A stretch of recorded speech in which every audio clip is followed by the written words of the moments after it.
De volta com o Manhã no Ar, neste 7 de setembro. Olha a hora, são 6h44. O zoológico do SIGS, na Avenida São Jorge, na zona centro-oeste da cidade, está com um novo morador desde agosto. É um filhote de uma espécie de anta brasileira, um animal que inclusive corre risco de extinção. E por isso o nascimento em cativeiro foi bastante comemorado. Mas o animalzinho ainda não tem nome. E os visitantes do local estão sendo convocados a escolher um nome para ele. Ela pesa apenas 5 quilos, mas pode chegar a 300. A pele rajada e com algumas manchas logo dará espaço a um tom mais escuro. Que é uma forma de proteção na natureza, é uma forma de camuflagem e ao longo dos 6, 7 meses ele vai perdendo essa coloração e vai ficando do tamanho da coloração do animal adulto, né, que é uma coloração única marrom. O animal é o primeiro filhote da espécie a nascer nas dependências do zoológico do Centro de Instrução de Guerra na Selva. O nascimento do animal em cativeiro é muito comemorado, principalmente aqui no SIGS. Isso porque a gestação é muito longa, demora de 13 a 14 meses. Isso significa são 439 dias. Isso nasce um filhote por gestação. Então, por isso que é uma coisa complicada. Tem que ter todo um cuidado durante muito tempo para que esse possa ter um bom nascimento. Em alguns estados do Brasil, infelizmente, ele já não se encontra.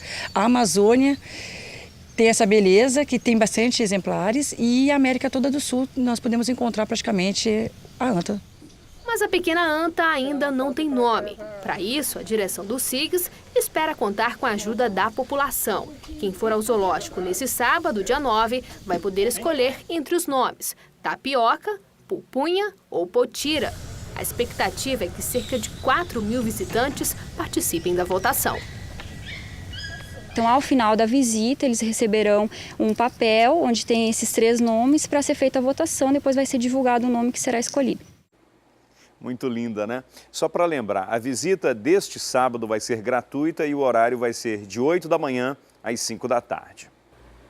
E pesquisas na floresta amazônica levaram à descoberta de 381 novas espécies de plantas e animais, de 2014 a 2015. As expedições para descobertas foram realizadas pelo Instituto Mamirauá em parceria com o WWF Brasil, uma organização não governamental dedicada à preservação da natureza. Foram catalogadas várias espécies de plantas, peixes, anfíbios, répteis, ave, mamíferos e 2 mamíferos fósseis.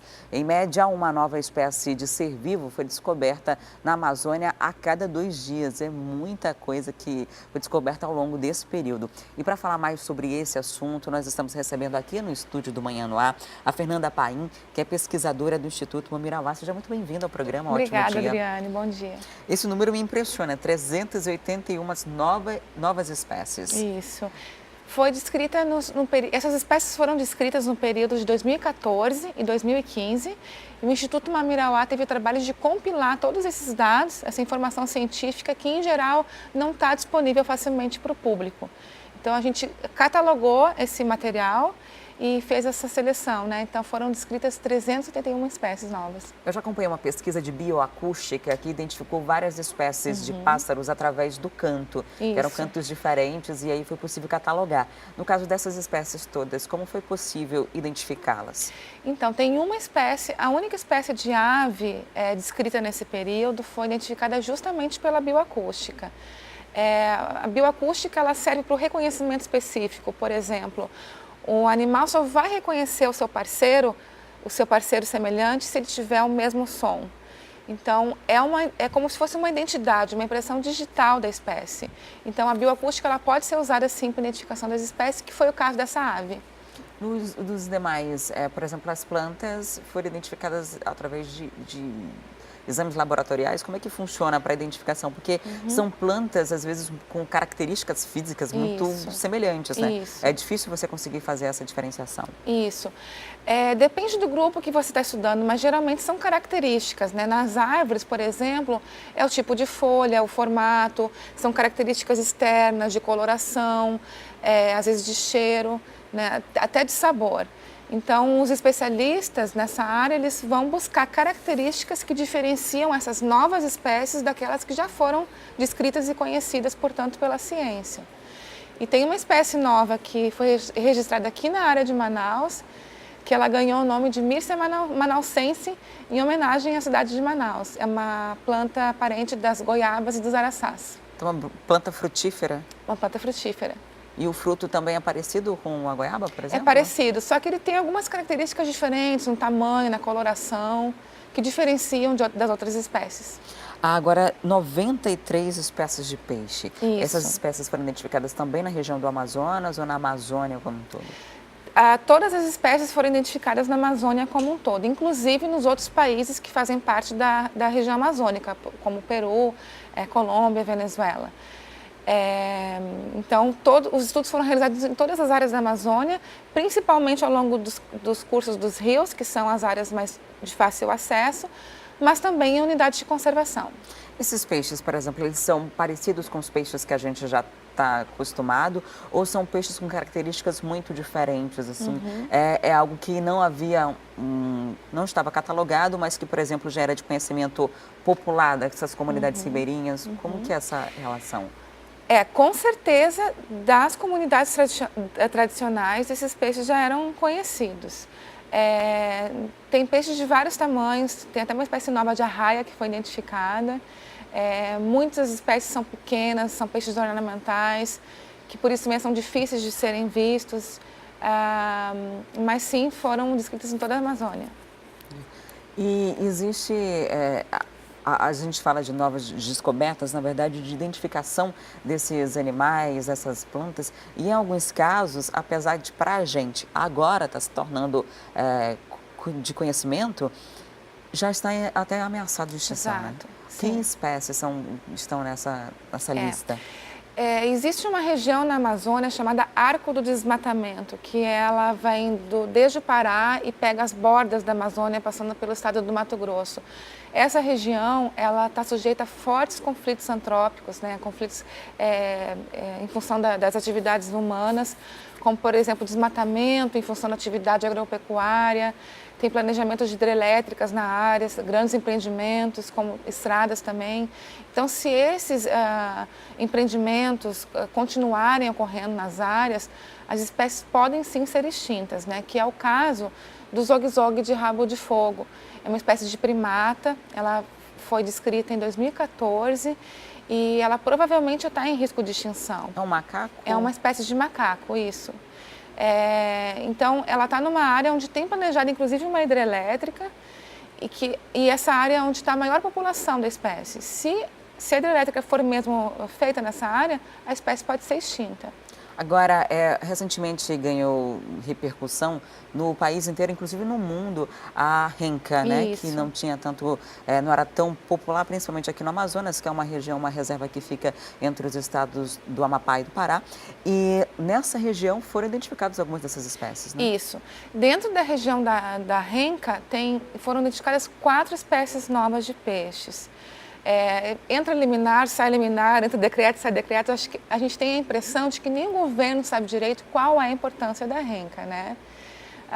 Se a renca realmente for extinta, isso vai dar margem para exploração mineral e com certeza contaminação e desmatamento na região. Qual o destaque desse levantamento todo, dessas quase 400 espécies? Esse destaque é importante para chamar mais atenção da Amazônia, que é uma região que está atualmente em destaque, em conflito. Não existe uma política ambiental muito bem determinada para a região, para a proteção. A gente tem muitos riscos de grandes empreendimentos e também agora da extinção da renca. Então, a gente espera que esse estudo chame atenção, especialmente para que a gente consiga maiores investimentos em pesquisa, porque o governo brasileiro não está cortando cada vez mais investimentos. E a pesquisa científica é importante, ela não deve ser vista como um custo, e sim como um benefício, porque quando o ambiente está em equilíbrio e existe uma integridade do ecossistema, nós mesmos somos os beneficiados. Só para você ter ideia, hoje o Brasil investe cerca de 1% do PIB em ciência e tecnologia. E com a crise econômica, esse investimento está sendo reduzido, o que vai na contramão de países de primeiro mundo que, em momentos de necessidade, de dificuldade social, econômica, investem em pesquisa para que, através disso, possa-se ter uma estratégia para melhorar a situação. No Brasil, é o contrário do que a gente vê nos países mais desenvolvidos. Agora, depois de identificar todas essas espécies, qual é o próximo passo para que não é um estudo de agora, né? Já são vários anos de pesquisa, de levantamento e identificação de espécies. Sim, bom, com certeza no ano passado, neste ano, já foram identificadas novas espécies, então a ideia da WWF, junto com o Instituto Mamirauá, é continuar fazendo esses levantamentos num período de a cada 3 ou 5 anos para continuar reportando essas novas espécies. E investir em pesquisas, né? Continuar investindo em pesquisas, por exemplo, dessas espécies novas de plantas e também das outras que já existem, que já são conhecidas, quantas delas possuem potenciais medicinais para a nossa saúde, né? Quantas doenças podem ser beneficiadas no sentido de se achar até a cura. Então, a pesquisa é fundamental nessa área de farmacologia, para o estudo das doenças, mas também para a conservação do ambiente como um todo. E com certeza ainda tem muita coisa para ser revelada, descoberta na nossa Amazônia. Fernanda, muito obrigada por sua visita aqui no Manhã no Ar. Obrigada. Recebi a Fernanda Paim, que é pesquisadora do Instituto Mamirauá. E uma das plantas mais famosas do Instituto Nacional de Pesquisa da Amazônia, o INPA, está prestes a ganhar nome e sobrenome. É um reconhecimento mais do que justo para uma espécie que já chama bastante a atenção dos visitantes do Bosque da Ciência, aqui no bairro do Aleixo. Ela é uma das árvores mais famosas da Amazônia. Está no livro dos recordes por ter a maior folha de cotiledônia do mundo, 2,50 metros de altura por 1,44 de largura. Pertence ao gênero Cocoloba. É como se fosse um sobrenome, mas, curiosamente, a espécie ainda não tem nome próprio. O primeiro registro científico da Cocoloba foi em 1989. Os pesquisadores ficaram espantados com as folhas gigantes e, a partir daí, começou a luta de um botânico para dar nome e sobrenome à espécie. Cid Ferreira coleta plantas na Amazônia brasileira há mais de 30 anos. Ele chefiou a expedição que encontrou a Cocoloba. Foi impressionante. Isso foi em 1989, numa expedição do Projeto Flora, no Rio Canumã, que é afluente do Rio Madeira, município de Borba. E como a gente sempre faz durante as nossas coletas, nós adentramos a floresta, ocasionalmente a gente olha, vê uma fisionomia interessante, vamos entrar aqui. E foi quando nós deparamos com a folha e pensávamos antes que era tipo uma folha de uma bananeira, né? A nossa equipe se surpreendeu. Eu estava coordenando o trabalho, imediatamente eu fiz as fotos, mas como o herbário tem uma técnica que ninguém pode guardar nada no herbário sem flor ou fruto, eu não coletei. Depois o meu chefe, Dr. William Rodrigues, mandou buscar essa planta, as folhas da planta. Só que eu fui buscar em outro lugar, porque nós encontramos elas também em outro local, que foi no Parque Nacional do Jamari. Para uma espécie ser batizada, precisa ter as flores e os frutos estudados. Foram 17 anos de espera até que as mudas plantadas no Instituto Nacional de Pesquisas da Amazônia finalmente frutificaram. Os cachos estão passando por análises para saber, inclusive, o teor nutricional. Mas a grande pergunta é, qual será o nome em latim dessa árvore? Agora, nesse processo de frutificação que está sendo estudado, ou seja, ela já pode ter um nome, a próxima pergunta que a gente faz é, já escolheram um nome para a espécie? Pois é, depois de 11 anos, pela primeira vez ela frutificou, que nós tivemos essa observação, está coletado, está pronto para a gente pegar o especialista, mas a ideia é homenagear, fazer a Cocoloba com o seu nome de espécie como Cocoloba Impai, em homenagem ao INPA, né, porque o nosso trabalho é fruto do INPA.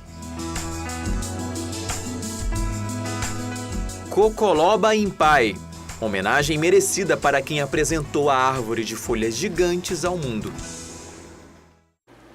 E a InfoStore está com uma promoção incrível nas lojas e no site. Ao comprar um Samsung Galaxy S7 e Galaxy S7 Edge, você ganha R$1.000 de desconto. 2 smartphones completos, resistentes à água e à poeira. Câmera traseira com 12 megapixels e frontal de 5 megapixels. Repletos de recursos fotográficos para você registrar os momentos mais incríveis da sua vida. O Galaxy S7 e o S7 Edge trazem uma central de jogos e um poderoso processador, oferecendo a melhor performance para os games. Isso mesmo, abrir aplicativos, jogar games e fazer streaming de vídeos ficou mais rápido do que nunca e com uma precisão muito mais suave. A poderosa combinação entre a nova CPU personalizada e a GPU potente e a RAM de 4 GB vai deixar seu smartphone sempre funcionando como novo. E claro, tudo isso com um super desconto de R$1.000 na InfoStore.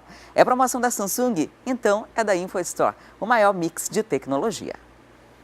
E depois do intervalo comercial, tem a nossa interação com a Rádio Acrítica FM e a gente vai trazer as informações sobre o novo pedido do senador Eduardo Braga para assumir o governo do Amazonas. E tem ainda a delação de Palocci e a venda do gasoduto Coari-Manaus. É um instante só.